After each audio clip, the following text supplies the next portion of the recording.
Broadcasting from the Subaru of Gwinnett studio, located inside the Gas South Convention Center in Duluth, Georgia, it's time for Gwinnett Business Radio. Gwinnett Business Radio is presented by Subaru of Gwinnett. You'll love the difference. Gwinnett Business Radio is available on Apple Podcasts, Spotify, iHeartRadio, or wherever you enjoy your favorite podcasts.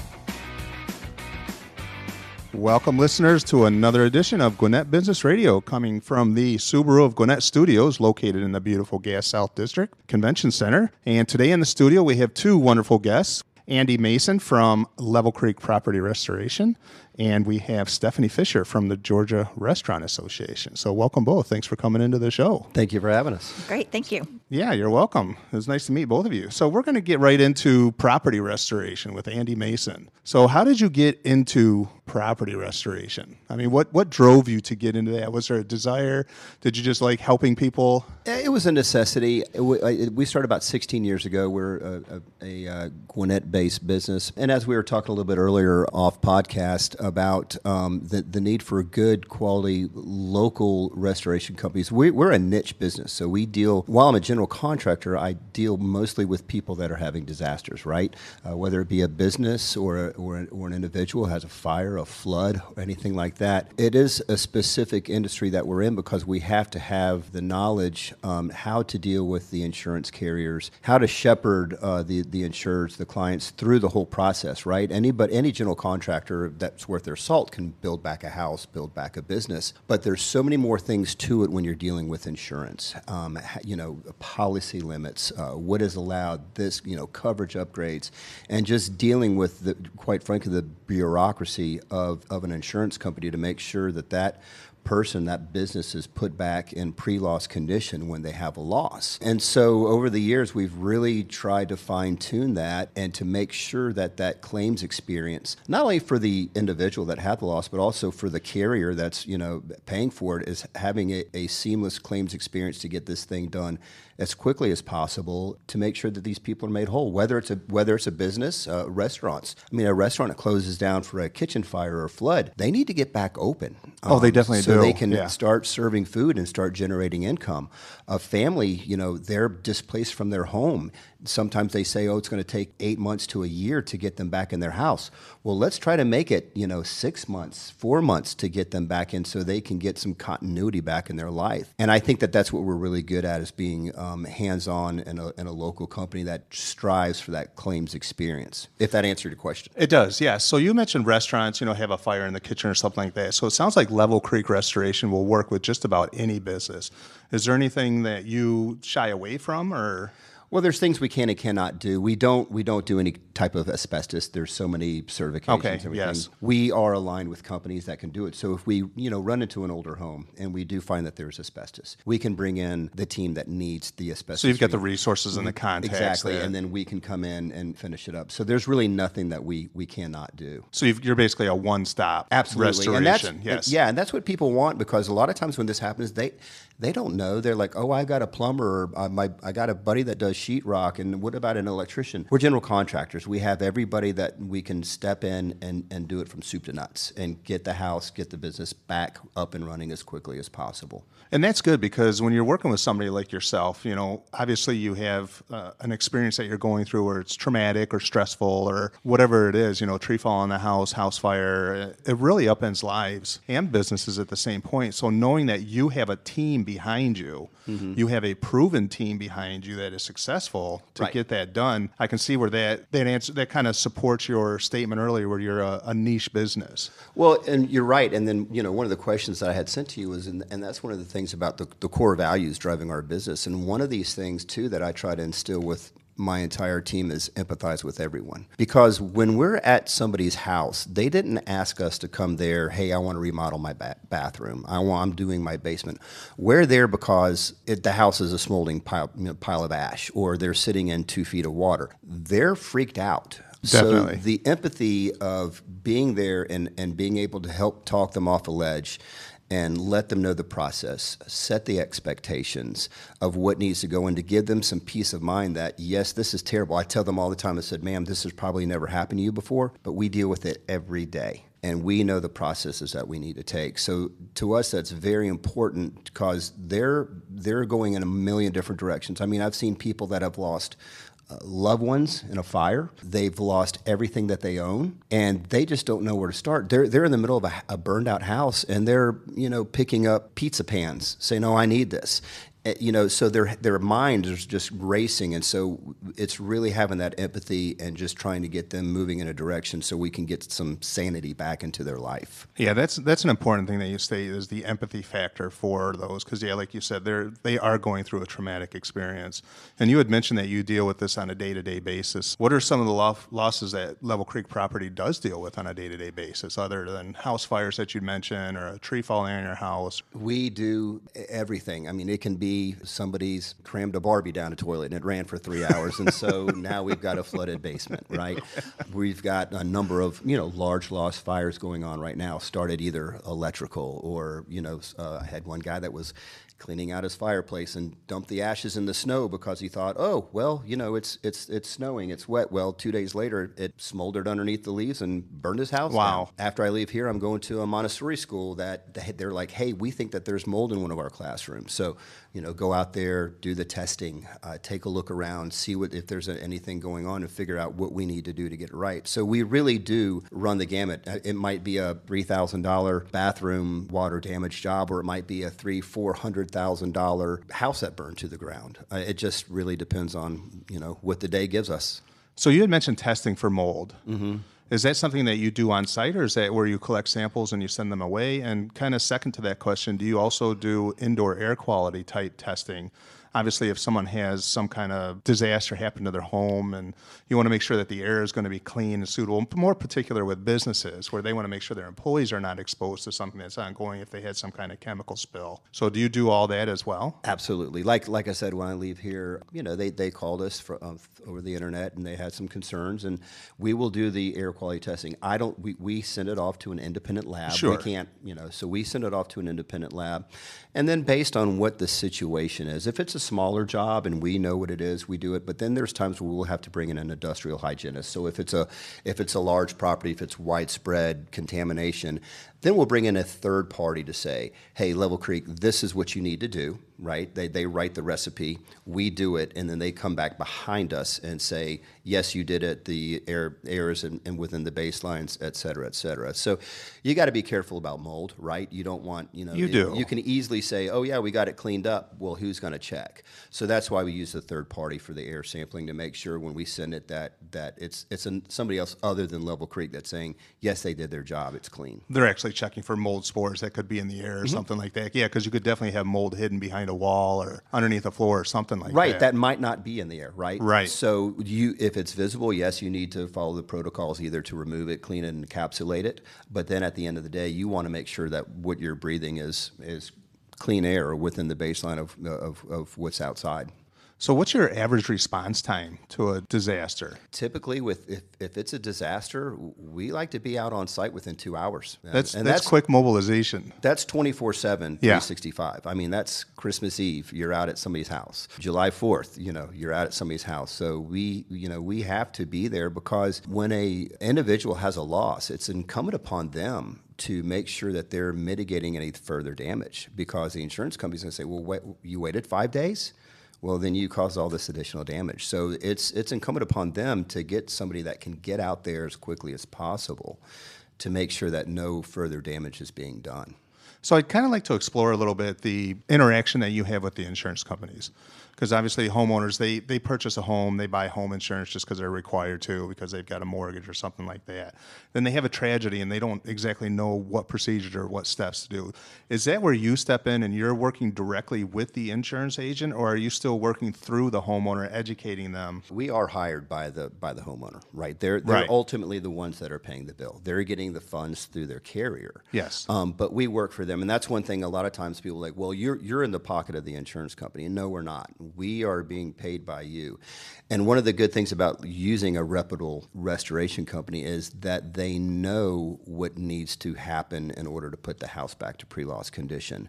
We know how to talk with them. We know if there's things that are uncovered after the initial estimate is done, how to document, go back, supplement that, so we're getting the funds that we need to do to make sure that that house is put back together. So we're an advocate for the insured. We want to make sure, I tell people, hey, you pay your premium every month. Now it's time for your insurance company to step up and put you back in pre-loss condition. And we want to make sure that we're uncovering everything that is needed in order to do that, because we're not going to cut corners. Because I wouldn't know where to start if I had something other than, most people would probably say, I'm going to call my insurance right away, which may not be the best idea to submit a claim right away until they start getting some estimates or talk to somebody about how it's going to actually get restored. Well, and that is one of the things that is happening that I've seen a trend over the last couple of years, and that was one of my notes, is that the industry is changing a little bit because you're seeing a large shift in what deductibles are. And also what we try to do is build relationships with agencies as well. I mean, everybody here should sit down once a year with their agent and find out what is in their homeowner's policy. What am I covered for? I had one years ago where a guy, his house literally burned down to the ground, and he had $300,000 worth of coverage. Well, we all know what's been going on with real estate over the last couple of years. Well, his house was worth almost $1 million. And so he was completely underinsured in order to build that house back. So it's really important that individuals, businesses or individuals, meet with their insurance agent every year to discuss it. When I renew my commercial lines for my company, we meet, we go over it page by page. What is this? Do I have cyber insurance? Do I have this? It's the same thing with homeowners insurance, because a lot of times now what's going on is these insurance companies, deductibles are going through the roof. Some of these things, insurance policies now, they'll have a 1% deductible. All right. So if you have an $800,000 home, you have an $800,000 home, you have an $8,000 deductible. Are you going to file a claim for $5,000? No. Or hey, it was $9,000. Well, they're going to send you a check for $1,000. So you've got to really be cognizant of what your coverage is and who you're working with. And that's why I always like to say, find a local agent, do some due diligence. Yeah, you can, look at the lizard on TV and they're going to save you some bucks. But when something does happen, you really want to be able to reach out to somebody that that you've sat down in their office and talked to. Well, I think it's important, too, that you had mentioned you actually develop relationships with these carriers. And I think it's important for the homeowner, when they have something happen and they go to their insurance carrier and that insurance carrier says, oh, you're using Level Creek Restoration. Mm-hmm. Great job. Right. We've worked with them before. We know they're going to do a good job. We know they're going to do a thorough job. And when the job is done, you're going to be, as you stated, back to pre-loss condition, and we won't have any further problems. So it's got to save money for the insurance company ultimately, without a bunch of change orders or additional work that needs to be done down the line because of some kind of shoddy craftsmanship. You're absolutely right, and it gets down to your reputation and the job that you do. And we do have a good reputation with a lot of adjusters in this area. And you're right. It does also save the insurance company money because there's something called ALE, additional living expense. If somebody is displaced from their home for a period of time, that insurance company is paying out the nose to put them in a furnished place that is like and kind. Look, if you live in a 7,000 square foot, 5-bedroom house, they can't put you in a 1-bedroom apartment 50 miles away. They have to so they're paying a lot of money for that. So if we can get in there and do it right, do it quick, and get them back in pre-loss condition, and that insurance company had allowed 12 months of ALE, and we're able to get them back in their house in 6 to 8 months, then we've also done good by the carrier as well, and gotten that family back into their home or that business reopened. And I'm sure the insurance companies appreciate that as well. Now, the restoration business has been around for quite a while. Over the last few years, you had mentioned it's changed a little bit, but how has the overall industry changed over the last few years? I think it's also cyclical on what's going on with either the construction environment or with the the economy in general. I mean, Atlanta's a large metropolitan area, so you can swing a dead cat and hit a restoration company. It just depends on what kind you're getting, right? And with everything that we have at our disposal now, internet, people, word of mouth, it really is important to make sure that you're looking into who is coming out, because there's plenty of companies out there, I call them fire chasers, right? They actually have people listening to scanners, and they say, oh, Mrs. Smith's house on Elm Street's on fire. We need to send somebody out there. That's not how we operate.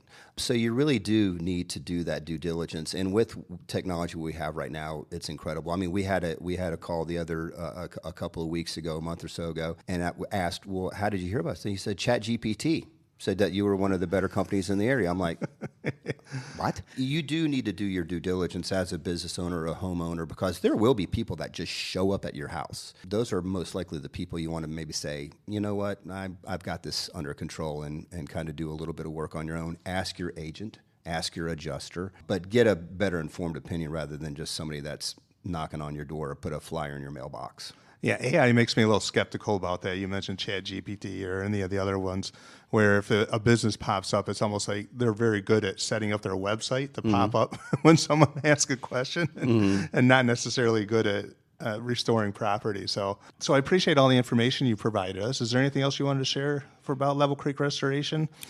Obviously, we want to know, how do people get in touch with you? Yeah, well, we're on the web or social media. We, if you call our office 24/7, somebody's going to answer, somebody from the company. So, if you're having an issue at 2:00 in the morning, you will speak to an employee of Level Creek that will be able to answer the questions and get out there if needed. Yeah, we always, it's also, shop local. We're a local family-owned business, born and raised here in Georgia. I've been a Gwinnett resident for a long time, had a lot more hair.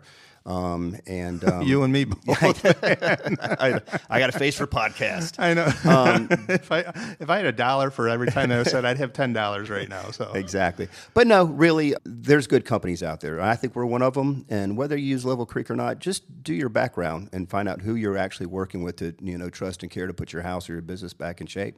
Yeah, definitely do your research if you do have a tragedy happen at your house or your business. But definitely give Andy Mason a look up at levelcreekcs.com. And Andy, we appreciate you being on the show today. It's nice meeting you, and wishing you the best and continued success with Level Creek Restoration. Not that I wish anybody has a tragedy, but I continue to wish you success in the business world. Right. Well, I appreciate it. Thank you for having me. Absolutely. And our next guest today is Stephanie Fisher with the Georgia Restaurant Association. She's sitting across from me with a big smile on her face, so she must have something really exciting to share with us. Stephanie, how did you get into the Restaurant Association business?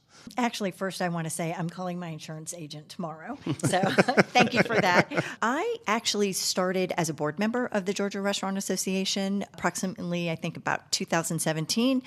And I have, honestly, my whole career been for-profit. When Karen Bremer, who was the president and CEO, announced her retirement back in 2023, I was like, you know what? I'm going to put my hat in the ring. I'm ready for a change. I'm ready for this last piece of my career to give back to our industry, because I've been in this industry my whole career, and it's my time to give back to our wonderful industry here in the state of Georgia. So I became president and CEO 2 years ago. And you've never looked back? I never looked back. Recently, let me back up a little bit. So when was the Georgia Restaurant Association established? How long has that been around? Good question. We have history on our website. Honestly, the restaurant industry was grouped back with GHTA, which was Georgia Hospitality and Lodging Association, many, many years ago. And then they broke off, just needing more representations just for the restaurants here in the state of Georgia. And then so I would say about, don't quote me, 15 years ago, GRA just started on their own and started representing just the restaurants here in the state of Georgia. And if you think about our industry, we have approximately 24,000 restaurants here in the state of Georgia. 9 out of 10 restaurants are independently owned with less than 50 employees. So when we think about, even this is including franchises, right? So, you have a single franchise owner, doesn't matter who it is, but they are an independent restaurant owner, even though they have a national brand on their door. 24,000 restaurants in the state of Georgia. Yes. I had no idea. I don't know if that's a big number or a small number or how that compares to other states. So compared to other states our size, we're actually one of the larger states. I mean, we don't compare to Florida, we don't compare to Texas or California, but I mean, we're probably in the top 10. I got a lot of eating to do. Yes, you do. Even though I don't need to eat anymore, but it sounds like there's definitely a lot of choices for cuisines around there. There's a lot of kitchen fires, too. Yes, there are. That's right. We're going to talk about membership after this. Recently here in the convention center, we had a competition of students. Yes. I happened to be around in the studio, and all the students were in their white clothing, their white chef's clothing, and competing.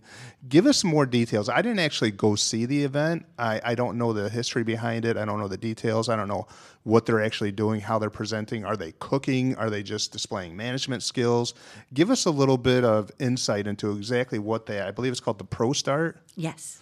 Yes. Into what that competition is. Right. So I'm going to go back just a little bit. The National Restaurant Association's Educational Foundation runs the Pro Start program for the country and all of the states. So we have about 52 state associations. That includes Puerto Rico and Washington, D.C. We run our own Pro Start programs for the state. So the Pro Start program is a 2-year program in high school, and it covers culinary arts and management. So over the years, this program's been around for over 25 years. Over 1 million high school kids have gone through this program throughout the United States. Currently, there's about over 200,000 students currently in the program. We have 22,000 schools in the program covering all 52 states. So what we do here, we start with our Georgia Pro Start Invitational. So we've hosted it here at Gas South District for the last 3 years. And what we do is we put on 2 competitions. One is for culinary and one is for the management side. And so for the culinary side, it's a team of 5. And what they have to do is they have to cook a 3-course meal in an hour with only 2 butane burners, and they have to bring in everything themselves. And they go through different steps of making sure that they cover all of their processes. So they're bringing in their food and coolers. It all gets temped, making sure it's at the proper temperature. That's the culinary piece. And then we have a management piece. And this basically is, they're putting on they develop a proposal for a new restaurant concept. And so what they do is they present this proposal to the judges, and then these judges will then ask them questions. They could ask questions around food safety, regulatory, HR, social media, marketing, all of that. Do they get into, as far as the management side, I mean, I've got so many questions going through my head right now. Back to the cooking part, it sounds like one of those reality shows where other than running around grabbing the food that they have, they're not limited to what food they can bring. They can bring in anything, but they're just limited to the equipment that they can use. No, they have to bring in specifically what they're going to use. And all of this has to be documented ahead of time. So it's not. It does. Yes, okay. Yes. So the judges know, so they Yes. can prepare. Yep. Okay. And then on the management piece, obviously there's the macro management side of it, the P&L, costs, expenses. But are they actually getting down to a minute detail where they're looking at, how much Brussels sprouts are, costing and how many is served per dinner? Are they getting down to that micro level of management They do. as well? They actually look, so the menu that they propose for this concept, they're doing the costing out for all of the menu items. They're putting together par sheets. They're putting together basically a blueprint for a new restaurant concept. And the judges that look at that management piece, are they also considering value, like price to value, or are they just looking at, is this business going to be able to sustain itself over the long term by actually being profitable? No, they look at everything. We know how much prices have gone up. You can't serve a, $100 steak at a family type of restaurant, Okay, right? So yes, they're looking at price per concept. So they're actually looking at business theme, Yes. if they're targeting high-end, high-wealth individuals, or if they're looking for more of a family-type situation. Right. The judges. Yes. What are the credentials of the judges? Are these people that have been in the industry, obviously, for a long time? Have they been business owners themselves? Are they professors at a culinary institute? Or what's the primary background for the judges? Yeah, we have an array of judges that come in. So for the management side, usually it is is we try to get somebody so has a marketing background. We have somebody who have run restaurants. I mean, this year we had, and he's actually a really good friend of mine. And he just retired, but he came in on his own time and wanted to judge. But he ran a huge restaurant company here in Atlanta. So those are the type of people that we love just to come in and volunteer for the day. And then from the culinary side, Chef Joey Ward of Georgia Boy, he actually was a ProStart Student of the Year. Don't ask me what year, but he, for the last 3 years, has come back and judged our culinary. He's one of the tasting judges.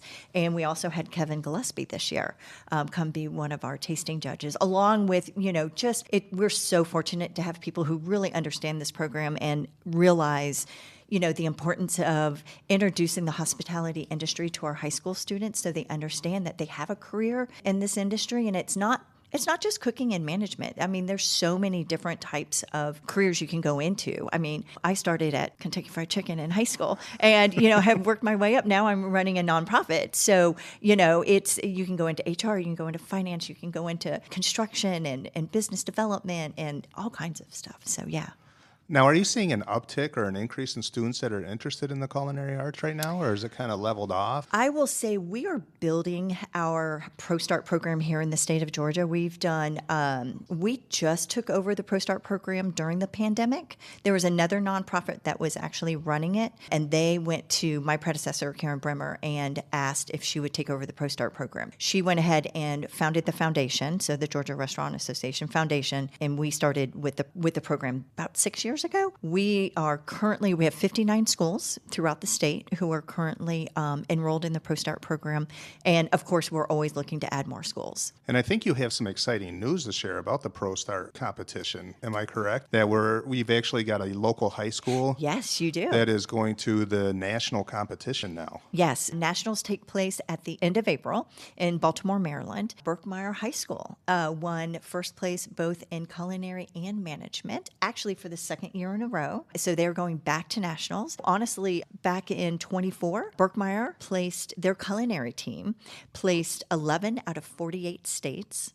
And then management placed 42 out of 48. Last year at the national, we call it NIPSI, but National ProStart Invitational, Berkmeyer placed 8th, their culinary team, out of 48 states. Yeah, so it's exciting. They've got a lot of young chefs that are really good over there. They do. They do. And how do they prepare for the national competition? I mean, are they going in and practicing all the time where they're choosing different foods? Well, they have to cook the same menu that they cooked here. Oh, they do? Yes. Okay. Yeah. So they can't deviate from that? No. Everything has been turned in ahead of time. Yes. So they practice with their instructors. If they want, we'll have people mentor them who, can help maybe just fine tune either their presentation. Berkmeyer this year, their culinary team, they're starting with a Chilean sea bass as a starter. And then for their entree, they're doing a duck breast.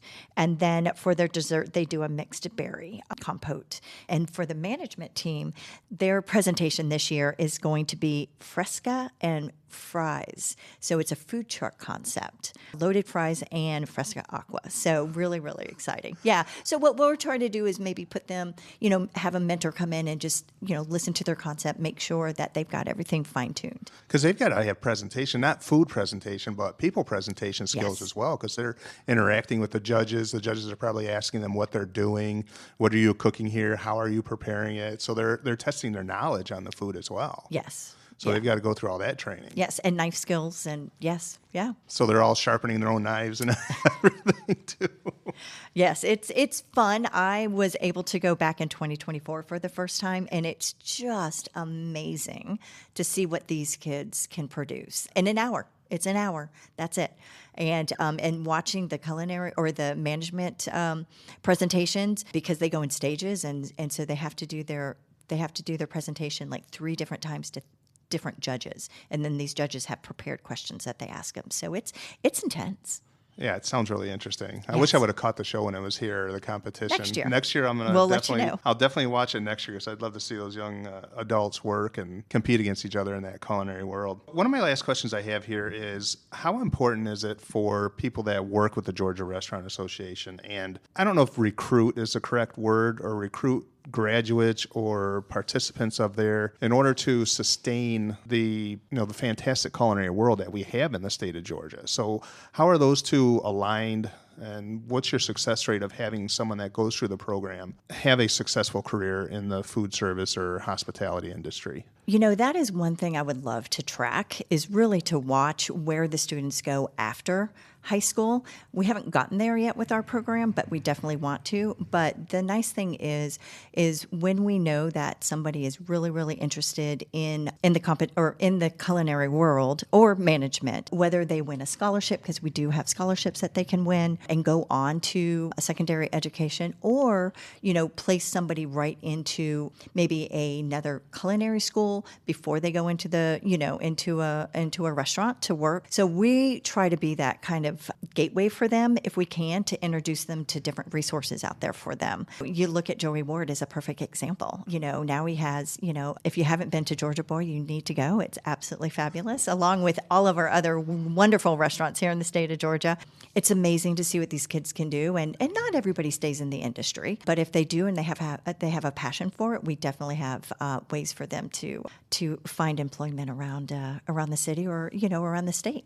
Yeah, it'd be really interesting to see which individuals go into, some kind of advanced culinary college, be it here in the United States or over in France or over in Italy, where they have some high end. That's where a lot of food critics talk about is the French culinary or the Italian culinary or whatever country it is. They all have their specialty food, so it'd be interesting to track that and see where they go and then how they bring that training back to the United States if they choose to return at that point. Yes, no, most definitely. And, now that Michelin has come to Atlanta and the Southeast, that actually also, it brings more eyes to our city. It also, like after Michelin came to Atlanta, you would talk to some of the Michelin recommended restaurants or even starred restaurants, and they're like, yeah, I'm starting to get more resumes. More people are, more interested to come to the city to work in one of the restaurants. So, yeah. You must have a really fun job. I do. I do. I love this industry. My husband's a chef. I mean, so yeah, it's a great industry to be in. And there are so many different avenues that we can go in this industry. So being a nonprofit, obviously you work off of donations, correct? Yes. Why don't you give us a little information on how people can get involved with the Georgia Restaurant Association, either through donations or through volunteer work or wherever you need resources to help these young culinary chefs, proceed in their advancement in their field of interest? Yes. So you could always get a hold of us through our website, and that's garestrants.org.